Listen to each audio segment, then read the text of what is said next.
And welcome back to another episode of the Valley of the Green Sports Podcast. Today, we're literally just going to be going over the NFL free agents. There's been a lot of free agency moves. There's been a lot of trades. So we're just going to, go through the list of our free agents. Maybe get a little bit of intake. Maybe not a lot, but we're just going to just kind of read them off and just kind of tell you where these NFL free agents and some trades have been going. We might not get them all, so don't be like, oh, you didn't talk about that. But yeah, we're trying our best here to get through all of the free agents that we've seen. And so yeah, Brady, why don't you kick us off with some of the quarterbacks? Okay, so we got Kirk Cousins to the Falcons, surprising. We got Drew Lock to the Giants, Tyrod Taylor going to the other locker room, going to the New York Jets, Jacoby Brissett to the Patriots, Russell Wilson to the Steelers, Marcus Mariota with the Commanders, Gardner Minshew to the Raiders, Mac Jones to the Jaguars, Sam Darnold to the Vikings, Jameson Winston to the Browns, and Mitchell Trubisky to the Bills. What do you think about the Kirk Cousins to the Falcons? I mean, I thought they were going to get Justin Fields. So did I. I mean, I don't know what Chicago's going to do now with the pick, if I'm being honest. Yeah, I have a feeling he might end up being like a Seahawk or a Viking or someone weird like that, where he might not play like year one, but I could see him getting traded to like Seattle, have him sit behind Geno for a year, and then like when Geno will probably retire after this year. Like within the next 2 years, he'll retire. Yeah, so then it's probably could be Justin Fields' team. Yeah. But so yeah, that's better intake on the quarterbacks. Well, what's it called? Going to Kirk Cousins, like his deal is crazy. I mean, he's 35 years old and he got 160 or 180 million dollars. It was, I think, 160 million. Yeah, like imagine making that like when you're 35 years old, right? As like an older quarterback. Yeah, I mean the Falcons, they got their guy. They needed a franchise quarterback. They haven't had a franchise quarterback since Matt Ryan. Yeah, and they finally got their guy. He's gonna win. They're gonna win games. They got a bunch of new. They got won't spoil it, but they get some new weapons. Yeah, and they already had pretty great weapons. Right? If they had a quarterback this year, they would probably win the NFC South. Probably, and they probably will win it this year. They will. Moving over to running backs, Saquon Barkley to the Eagles, Tony Pollard to the Titans, Joe Mixon to the Texans, Zach Moss to the Bengals, DeAndre Swift to the Bears, Josh Jacobs to the Packers, Aaron Jones to the Vikings, Devin Singletary to the Giants, Derrick Henry to the Ravens, Austin Eckler to the Commanders, Antonio Gibson to the Patriots, and Gus Edwards to the Chargers.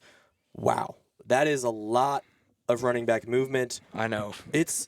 It's going to be weird next year seeing all these dudes in different uniforms. I know. It's going to be, like, they were all, like, they did all, like, great on their last team. I mean, I'm surprised, like, a lot of them didn't stay with their team. Like, right. It's just, like, going to be a weird season next year. Like, not seeing Derrick Henry in a Titans uniform, that's going to be crazy. Some weird ones were, like, definitely, like, the Packers signing Josh Jacobs just to, like, get rid of Aaron Jones. I would argue, honestly, that Aaron Jones had a better... I don't know. They both had not great seasons last year, but I think overall Aaron Jones is still probably the better running back, but I don't know. We'll see. And then probably the two biggest ones are Saquon Barkley and Derrick Henry. Saquon Barkley, he's joining... I mean, the Eagles are going to be loaded. I know. And, like, honestly, like, what if Jason Kelce comes back just to win, like, ring trace? You know what I'm saying? Yeah, like that would be crazy because like their team is solid. Like they had DeAndre Swift, he's a solid running back, but you get Saquon Barkley, that's an elite running back. Like your team's gonna be better. Oh yeah, for sure. It's especially with that O line. They're gonna be good. And then Derrick Henry to the Ravens, dude. Their Ravens are gonna be good for 1 or 2 more years. I don't think Derrick Henry is gonna be like crazy like people think. Like I think he's still maybe an 1,000-yard running back, maybe not. But he's still going to be good. I mean, he's going to be the reliable runner. I just think people are like looking at this like, oh, Ravens are going to be the Super Bowl. But I still don't. Well, it's also weird because, like, you have Lamar Jackson. Why don't you get receiver weapons? You know what I'm saying? Like, why do you spend your money getting a Derrick Henry where he's going to run the ball? You know what I'm saying? Like, you should have gotten other weapons. You know what I'm saying? Yeah. We can move on to wide receivers. There was not as many wide receivers, and a couple of them re-signed and signed extensions. But Brady, you can read those off. We got Gabe Davis to the Jaguars, Darnell Mooney to the Falcons, Michael Pittman re-signing with the Colts, Mike Evans also re-signing with the Bucks, Jerry Jeudy to the Browns, Noah Brown to the Texans. And Kendrick Bourne to the Patriots is the last one on the list. Not very many movements as of yet. Mike Williams was actually just released, is now a free agent. There's still Marquise Brown, still Tyler Boyd, Curtis Samuel. There's still a decent chunk of guys who are still available. I like all the fits for all these receivers. I mean, Gabe Davis of the Jaguars is going to be good. He's going to be a good fantasy guy. And the Falcons needed a weapon, and they went out and got Darnell Mooney. They got their guy. And so I think I like all these signings. Yeah, I mean, I think Michael Pittman should have gotten out of the Colts organization just because he's still going to be their number one guy, but I mean, he's just not going to strive there with with Anthony Richardson coming back, you don't know how that's going to be. You know what I'm saying? Yeah. Yeah. And then Mike Evans is still going to be 1,000-yard receiver. Yeah. For the 14th year in a row. Yeah, okay, for our next one, we don't have that many tight end and O linemen, so we'll just combine them here, or at least notable ones. We have Zach Ertz to the Commanders, Mike Gesicki to the Bengals, Jonnu Smith to the Dolphins, and Irv Smith Jr. to the Chiefs, Robert Hunt, this is the O lineman, Robert Hunt to the Panthers, and Landon Dickerson signing a 4-year extension with the Eagles. What do you think about Irv Smith Jr. to the Chiefs?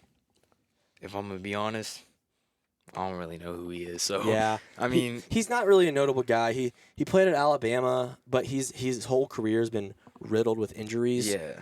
I mean, he'll be a solid tight end 2. He might be tight end 3. Well, I mean, I think what they're just looking for is a guy that can learn from Kelsey. You know what I'm saying? Yeah. Like a guy that just is just gonna learn. Next up, we can switch over to the defensive side of the field. And we'll do the defensive backs. We have C.J. Gardner-Johnson re-signing, going back to the Eagles. Kenny Moore re-signing, staying with the Colts. Chidobe Awuzie to the Titans. Xavier McKinney with the Packers. Carlton Davis getting traded from the Buccaneers to the Lions. Kevin Byard, one of the first free agent signings of the year, signing with the Bears. And Jordan Poyer to the Dolphins. The Dolphins are loading up, dude. Yeah, I mean, solid.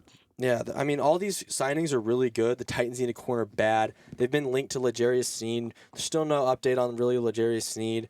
But the Colts got Kenny Moore back. Great signing for them. They needed another corner. Same with the Eagles. They really needed help, and they got C.J. Gardner-Johnson back. The Lions also really nice fit in Carlton Davis. And then probably my best one of the free agency is Xavier McKinney to the Packers. They needed a safety very bad, and they got a very good safety, a very young safety in Xavier McKinney. Switching over to the D linemen, these D linemen were actually really good signings, and we even have a trade in there too. We got Chris Jones to the Chiefs, staying home, and then Brandon Graham to the Eagles, Jonathan Greenwood to the Vikings, Christian Wilkins to the Raiders, Bryce Huff to the Eagles, Brian Burns to the Jets, Daniel Hunter to the Texans, Leonard Williams to the Seahawks. A lot of good signings. Christian Wilkins is a force, and he's going to be going up against Patrick Mahomes twice a year. Well, you got Max Crosby. Max also, Crosby so too. It's crazy. It's going to be crazy out there. The Chiefs, they locked their guy up.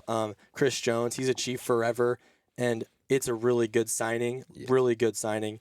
And then Brian Burns to the Giants. I mean, their D line's going to be great too. Well, also he just needed to get. I feel bad for the Panthers, oh my gosh, but he needed to get out of there to just have a better career, get out of there. And then Danielle Hunter, the Texans, the Texans are gonna be scary. Yeah, even. Lastly, we have our 3 linebackers, Jordan Brooks and Shaquille Barrett to the Dolphins. Pretty good signings for that injured linebacker core that we saw that the Miami Dolphins was. And then lastly, Willie Gay to the Saints. Pretty good signing for them, although I don't know how much money in dead cap they're going to be. So I don't know how great of a signing that is. But that'll be all for today's episode. Thanks for listening to our just our brief over the NFL free agents, and we'll see you next time.